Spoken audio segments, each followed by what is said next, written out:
ಹರೇ ಕೃಷ್ಣ. ಎಲ್ಲರಿಗೂ ಸ್ವಾಗತ. ಇಂದಿನ ದಿನ ನಾವು ಯೋಗಿನಿ ಏಕಾದಶಿಯ ಬಗ್ಗೆ ತಿಳಿದುಕೊಳ್ಳೋಣ. ಇದು 22 ಜೂನ್ ಬರ್ತಾ ಇದೆ, ಭಾನುವಾರ ಏಕಾದಶಿ ವ್ರತ ಬರ್ತಾ ಇದೆ. ಅದರ ಮಹತ್ವಗಳೇನು ಅನ್ನೋದನ್ನು ನೋಡೋಣ. ಓಂ ಅಜ್ಞಾನತಿಮಿರಾಂಧಸ್ಯ ಜ್ಞಾನಾಂಜನಶಲಾಕಯ ಚಕ್ಷುರುನ್ಮಿಲಿತಂ ಯೇನ ತಸ್ಮೈ ಶ್ರೀ ಗುರವೇ ನಮಃ. ಜಯ ಶ್ರೀ ಕೃಷ್ಣ ಚೈತನ್ಯ ಪ್ರಭು ನಿತ್ಯಾನಂದ ಶ್ರೀ ಅದ್ವೈತ ಗದಾಧರ ಶ್ರೀವಾಸಾದಿ ಗೌರಭಕ್ತವೃಂದ. ಹರೇ ಕೃಷ್ಣ ಕೃಷ್ಣ ಕೃಷ್ಣ ಹರೇ ಹರೇ, ಹರೇ ರಾಮ ರಾಮ ರಾಮ ಹರೇ ಹರೇ. ಯುಧಿಷ್ಠಿರ ಮಹಾರಾಜ ಕೇಳ್ತಾನೆ ಶ್ರೀಕೃಷ್ಣನನ್ನು, ನಾವು ಈ ಜ್ಯೇಷ್ಠ ಮಾಸದಲ್ಲಿ ಬಂದಂತಹ ನಿರ್ಜಲ ಏಕಾದಶಿಯ ಬಗ್ಗೆ ನಾವು ತಿಳಿದುಕೊಂಡಿದ್ದೇವೆ. ನಿರ್ಜಲ ಏಕಾದಶಿ ಏನು ಎತ್ತ ನಾವು ಕೂಡ ಹಿಂದಿನ ಏಕಾದಶಿ ಬಗ್ಗೆ ಮಾತಾಡಿದ್ವಿ. ಭೀಮಸೇನನ ಒಂದು ಏಕಾದಶಿಯಾಗಿತ್ತು. ಯಾವ ಏಕಾದಶಿನೂ ಮಾಡದಿರುವಂತಹ ಭೀಮ ಆ ಏಕಾದಶಿಯನ್ನು ನಿರ್ಜಲ ಏಕಾದಶಿಯನ್ನು ಮಾಡಿದ್ದ. ಸೊ ಯುಧಿಷ್ಠಿರ ಕೇಳ್ತಾನೆ, ನಿರ್ಜಲ ಏಕಾದಶಿ ಮಹತ್ವ ನಮಗೆ ಗೊತ್ತಾಗಿದೆ.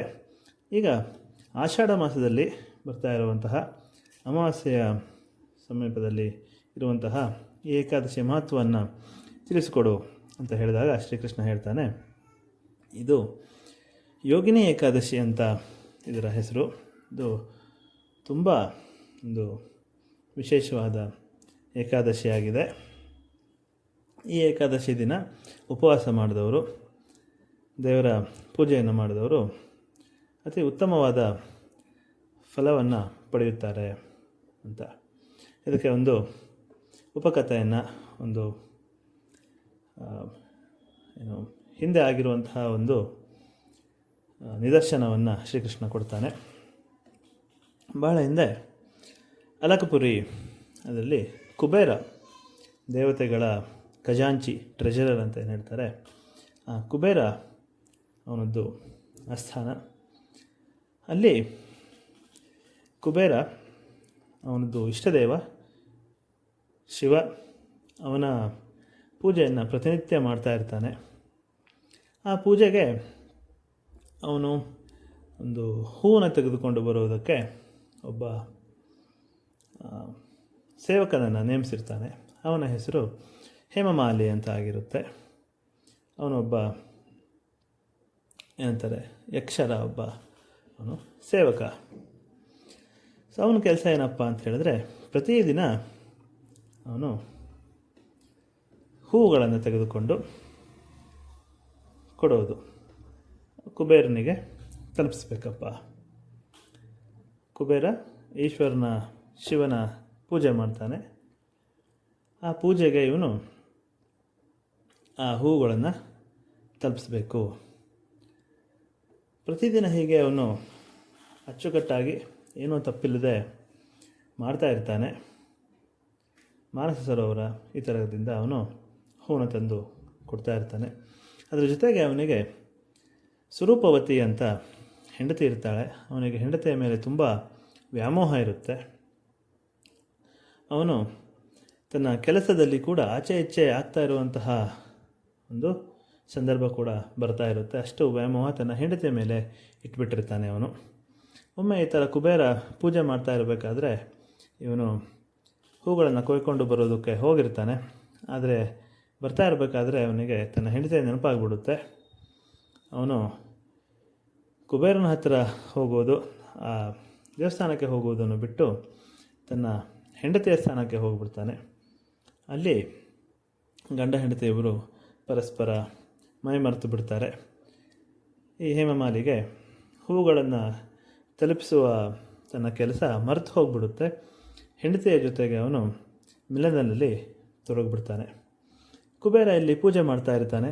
ಮಹಾಪೂಜೆಯ ಹೊತ್ತಿಗೆ ಕೂಡ ಅವನಿಗೆ ಹೂವು ಸಿಗ್ತಾ ಇರೋದಿಲ್ಲ. ಅವನಿಗೆ ತುಂಬ ಸಿಟ್ಟು ಬಂದುಬಿಡುತ್ತೆ, ಕೋಪ ಬರುತ್ತೆ. ತನ್ನ ಪೂಜೆ ಭಂಗ ಆಗಿಬಿಡ್ತಲ್ಲ ಇವನಿಂದ ಅಂತ ಹೇಳಿ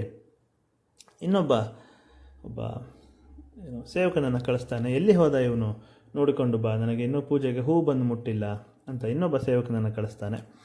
ಆ ಸೇವಕ ಹೋಗಿ ನೋಡಿ ಬಂದು ಹೇಳ್ತಾನೆ, ಪ್ರಭುವೇ, ಈ ಥರ ಹೇಮಮಾಲಿ ತನ್ನ ಹೆಂಡತಿಯ ಜೊತೆ ಮಗ್ನನಾಗಿಬಿಟ್ಟಿದ್ದಾನೆ, ದೇವರ ಕೆಲಸವನ್ನು ಮರೆತಿದ್ದಾನೆ ಅಂತ ಹೇಳಿದಾಗ ಕುಬೇರನಿಗೆ ಅತೀವ ಆಕ್ರೋಶ ಬಂದ್ಬಿಡುತ್ತೆ. ಹೇಮಮಾಲಿಗೆ ಆ ಕ್ಷಣದಲ್ಲಿ ಗೊತ್ತಾಗುತ್ತೆ ತಾನು ತಪ್ಪು ಮಾಡಿಬಿಟ್ಟೆ ಅಂತ ಹೇಳ್ಕೊಂಡು, ಪೂಜೆಗೆ ಭಂಗ ಮಾಡಿಬಿಟ್ಟೆ, ತನ್ನ ಪ್ರಭುವಿಗೆ ರಾಜನಿಗೆ ನಾನು ಅಗೌರವವನ್ನು ತೋರಿಸಿಬಿಟ್ಟೆ ಅಂತ ಹೇಳಿ ಓಡಿ ಬರ್ತಾನೆ. ಆದರೆ ಅಷ್ಟೊತ್ತಿಗೆ ಸಮಯ ಮೀರಿರುತ್ತೆ. ಕುಬೇರ ಅವನಿಗೆ ಶಪಿಸಿಬಿಡ್ತಾನೆ, ನೀನು ಒಂದು ಹೆಣ್ಣಿನ ವ್ಯಾಮೋಹದಲ್ಲಿ ಮುಳುಗಿ ನಿನ್ನ ಕರ್ತವ್ಯವನ್ನು ನೀನು ಮರೆತು ಬಿಟ್ಟಿದ್ದೀಯೆ. ಹಾಗಾಗಿ ನಿನಗೆ ಕುಷ್ಠರೋಗ ಬಂದುಬಿಡಲಿ. ನೀನು ನಿನ್ನ ದೈಹಿಕ ಸೌಂದರ್ಯ ಏನು ನಿನಗೆ ಮರವನ್ನು ಕೊಡ್ತಾ ಇದೆ, ಹಾಗಾಗಿ ನಿನಗೆ ಈ ಶಿಕ್ಷೆ ಸಿಗಲಿ, ನೀನು ಕುಷ್ಠರೋಗಿಯಾಗಿಬಿಡು ಅಂತ ಅವನಿಗೆ ಶಪಿಸಿಬಿಡ್ತಾನೆ. ಆ ಕ್ಷಣದಲ್ಲಿ ಹೇಮಮಾಲಿ ಅಂತ ಏನಿರ್ತಾನೆ ಯಕ್ಷ, ಅವನು ಭೂಲೋಕಗಳಿಗೆ ಬಂದುಬಿಡ್ತಾನೆ. ಕಾಡಿನಲ್ಲಿ ಅವನು ಬಿದ್ದು ಬಿಡ್ತಾನೆ. ತನ್ನ ಎಲ್ಲ ಸಂಪತ್ತು ಹಾಗೂ ತನ್ನ ವ್ಯಕ್ತಿಗತ ಸೌಂದರ್ಯ ಅವನಿಗೆ ಹೋಗಿಬಿಡುತ್ತೆ. ಕುಷ್ಠರೋಗ ಬಂದುಬಿಡುತ್ತೆ. ಕಾಡಿನಲ್ಲಿ ಅಲೆಯೋದಕ್ಕೆ ಶುರು ಮಾಡ್ತಾನೆ. ಅವನ ಹೆಂಡತಿ ಮಕ್ಕಳು ಎಲ್ಲರಿಂದ ದೂರ ಆಗ್ತಾನೆ. ಅವನು ಕಾಡಿನಲ್ಲಿ ಊಟ ತಿಂಡಿ ಸಿಗ್ತಾ ಇರೋದಿಲ್ಲ. ತುಂಬ ರೋಗದ ಒಂದು ನೋವಿರುತ್ತೆ ಹಾಗೂ ಮಾನಸಿಕ ನೋವಿರುತ್ತೆ, ತಾನು ತಪ್ಪು ಮಾಡಿಬಿಟ್ಟೆ ಅಂತ ಹೇಳ್ಕೊಂಡು. ಆದರೂ ಕೂಡ ಅವನು ಹೇಗಾದರೂ ಇದರಿಂದ ಹೊರಗೆ ಬರಬೇಕಲ್ಲಪ್ಪ, ತಾನು ತಪ್ಪಿಗೆ ಪ್ರಾಯಶ್ಚಿತ್ತ ಮಾಡಬೇಕು ಅಂತ ಹೇಳ್ಕೊಂಡು ಅವನು ಮಾನಸಿಕವಾಗಿ ಅವನಿಗೆ ಎಷ್ಟು ಸಾಧ್ಯ ಆಗುತ್ತೋ ಅಷ್ಟು ಶಿವನನ್ನು ಸ್ಮರಿಸ್ತಾ ಇರ್ತಾನೆ, ಪೂಜೆ ಮಾಡ್ತಾ ಇರ್ತಾನೆ. ಹೀಗೆ ಅವನು ಮಾಡ್ತಾ ಮಾಡ್ತಾ ಒಮ್ಮೆ ಹಿಮಾಲಯದ ತಪ್ಪಿನಲ್ಲಿ ಬರ್ತಾನೆ. ಅಲ್ಲಿ ಅವನಿಗೆ ಮಾರ್ಕಾಂಡೇಯ ಋಷಿಗಳ ಒಂದು ಸಾನ್ನಿಧ್ಯ ಸಿಗುತ್ತೆ. ಮಾರ್ಕಾಂಡೇಯ ಋಷಿಗಳ ದೂರದಲ್ಲಿ ಅವನು ನಿಂತು ಅವರಿಗೆ ಪ್ರಣಾಮವನ್ನು ಸಲ್ಲಿಸಿ ಕೈ ಮುಗಿದು ನಿಂತಿರ್ತಾನೆ. ಮಾರ್ಕಾಂಡೇಯ ಋಷಿಗಳು ಅವರು ತುಂಬ ಶ್ರೇಷ್ಠವಾದ ಋಷಿವರ್ಯರು. ಅವರದ್ದು ಜನ್ಮವನ್ನು ನೋಡಿದರೆ ಬ್ರಹ್ಮನ 7 ದಿನ ಅವರದ್ದು ಜನ್ಮ ಇರುತ್ತೆ. ಬ್ರಹ್ಮನದ್ದು ಒಂದು ಕ್ಷಣ ಅಂತ ಹೇಳಿದ್ರೆ ನಮ್ಮ ಭೂಲೋಕದಲ್ಲಿ ತುಂಬ ದೊಡ್ಡ ಸಮಯ ಅದು. ಬ್ರಹ್ಮನ ಒಂದು ದಿನ ಅಂತ ಹೇಳಿದ್ರೆ ಸುಮಾರು ಯುಗಗಳು ಕಳೆದು ಬಿಡುತ್ತವೆ. ಆ ಥರದಲ್ಲಿ ಬ್ರಹ್ಮನದ್ದು 7 ದಿನ ಇವರು ಜೀವನ ಮಾಡ್ತಾ ಇರ್ತಾರೆ. ಬ್ರಹ್ಮ ತೇಜಸ್ಸಿನಿಂದ ಕೂಡಿರ್ತಾರೆ. ಇಂತಹ ಋಷಿಗಳು ಇವನನ್ನು ನೋಡಿ ಪಾಪ ಅನಿಸುತ್ತೆ ಅವರಿಗೆ.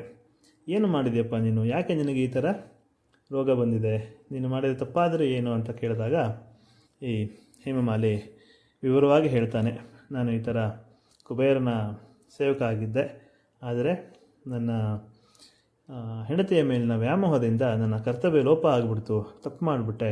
ಹಾಗಾಗಿ ನನಗೆ ಈ ಶಾಪ ಸಿಕ್ಕಿ ನಾನಿಲ್ಲಿ ಕಷ್ಟಪಡ್ತಾ ಇದ್ದೇನೆ. ಇದರಿಂದ ಹೊರಗೆ ಬರುವುದಕ್ಕೆ ಏನಾದರೂ ಒಂದು ದಾರಿ ತೋರಿಸಿ, ನೀವು ಅದಕ್ಕೆ ಶಕ್ಯರು ಅಂತ ನಾನು ಭಾವಿಸ್ತೇನೆ ಅಂತ ಹೇಳ್ತಾನೆ. ಆಗ ಮಾರ್ಕಾಂಡೇಯ ಋಷಿಗಳು ಹೇಳ್ತಾರೆ, ನೀನು ಸತ್ಯವನ್ನು ಹೇಳ್ತಾ ಇದ್ದೀಯೆ, ನೀನು ಸತ್ಯವಂತನಾಗಿರೋದಕ್ಕೆ ನಿನಗೆ ನಾನು ದಾರಿಯನ್ನು ತೋರಿಸ್ತೇನೆ. ನನಗೆ ಇಷ್ಟ ಆಗಿದೆ ನೀನು. ಈ ಮುಂಬರುವ ಏಕಾದಶಿ ಯೋಗಿನಿ ಏಕಾದಶಿ ಅಂತ ಇದೆ. ಆ ಏಕಾದಶಿಯನ್ನು ಅಚ್ಚುಕಟ್ಟಾಗಿ ಉಪವಾಸದಿಂದ ಕೈಗೊಳ್ಳು, ಭಗವಂತನ ಧ್ಯಾನವನ್ನು ಮಾಡು. ಆ ಏಕಾದಶಿಯನ್ನು ಮಾಡಿದ ನಂತರ ನೀನು ಒಂದು ಪುಣ್ಯ ಏನು ಸಿಗುತ್ತಪ್ಪ, ಒಂದು ಲಾಭದಿಂದ ನಿನಗೆ ನಿನ್ನ ಯೌವನ, ನಿನ್ನ ದೇಹಿಕ ಒಂದು ಸಾಮರ್ಥ್ಯ, ರೂಪ ವಾಪಸ್ಸು ಸಿಗುವ ಸಾಧ್ಯತೆ ಇದೆ. ನೀನು ಇದನ್ನು ಅಚ್ಚುಕಟ್ಟಾಗಿ ಮಾಡಬೇಕು ಅಂತ ಹೇಳ್ತಾರೆ. ಹೇಮಮಾಲಿ ತುಂಬ ಭಕ್ತಿಯಿಂದ ಅಚ್ಚುಕಟ್ಟಾಗಿ ಈ ಯೋಗಿನಿ ಏಕಾದಶಿಯನ್ನು ಪಾಲ್ಗೊಳ್ತಾನೆ. ಆ ವ್ರತವನ್ನು ಮುಗಿಸ್ತಾ ಇದ್ದಂತೆಯೇ ಅವನಿಗೆ ತನ್ನ ನೈಜ ಸ್ವರೂಪ ವಾಪಸ್ ಸಿಗುತ್ತೆ. ಅವನು ತನ್ನ ಆಸ್ಥಾನಕ್ಕೆ ಪುನಃ ಮರಳುತ್ತಾನೆ, ತನ್ನ ಲೋಕಕ್ಕೆ ಪುನಃ ಮರಳುತ್ತಾನೆ ಅವನು. ಹಾಗೂ ತನ್ನ ಹೆಂಡತಿಯನ್ನು ಸ್ವರೂಪವತೆಯನ್ನು ಅವನು ಸೇರಿಕೊಳ್ತಾನೆ. ಹಾಗೆ ಭಕ್ತಿಯಿಂದ ಅವನು ಅಚ್ಚುಕಟ್ಟಾಗಿ ತನ್ನ ಜೀವನವನ್ನು ಮುಂದುವರಿಸ್ತಾನೆ. ಈ ಕಥೆಯನ್ನು ಶ್ರೀಕೃಷ್ಣ ಯುಧಿಷ್ಠಿರನಿಗೆ ಹೇಳ್ತಾನೆ. ಈ ಥರ ಇದು ಎಂತಹ ಪಾಪ ಇದ್ರೂ ಅದನ್ನು ತೊಳೆದು ಹಾಕುವಂತಹ ಶಕ್ತಿ ಇದೆಯಪ್ಪ. 88,000 ಬ್ರಾಹ್ಮಣರಿಗೆ ಅನ್ನದಾನ ಮಾಡಿದಷ್ಟು ಪುಣ್ಯ ಇದೊಂದು ಏಕಾದಶಿಯನ್ನು ಕೈಗೊಳ್ಳುವುದರಿಂದ, ಈ ವ್ರತವನ್ನು ಮಾಡುವುದರಿಂದ ಲಭಿಸುತ್ತೆ. ಹಾಗಾಗಿ ಇದರಷ್ಟು ಫಲಪ್ರದವಾದಂತಹ ಪುಣ್ಯವನ್ನು ನೀಡುವಂತಹ ಏಕಾದಶಿ ಇನ್ನೊಂದಿಲ್ಲ. ಇದನ್ನು ಅಚ್ಚುಕಟ್ಟಾಗಿ ಮಾಡಬೇಕು ಅಂತ ವಿವರಿಸ್ತಾನೆ. ಹಾಗಾಗಿ ನಾವು ಕೂಡ ಈ ಏಕಾದಶಿಯನ್ನು ಕೈಗೊಳ್ಳೋಣ. ಭಗವಂತನ ಧ್ಯಾನವನ್ನು, ವ್ರತವನ್ನು, ಜಪತಪವನ್ನು ಮಾಡೋಣ. ಏಕಾದಶಿಯ ಫಲವನ್ನು ಪಡೆದುಕೊಳ್ಳೋಣ ಅಂತ ಹೇಳ್ತಾ ಏಕಾದಶಿಯ ಮಹತ್ವವನ್ನು ಮುಗಿಸೋಣ. ಹರೇ ಕೃಷ್ಣ.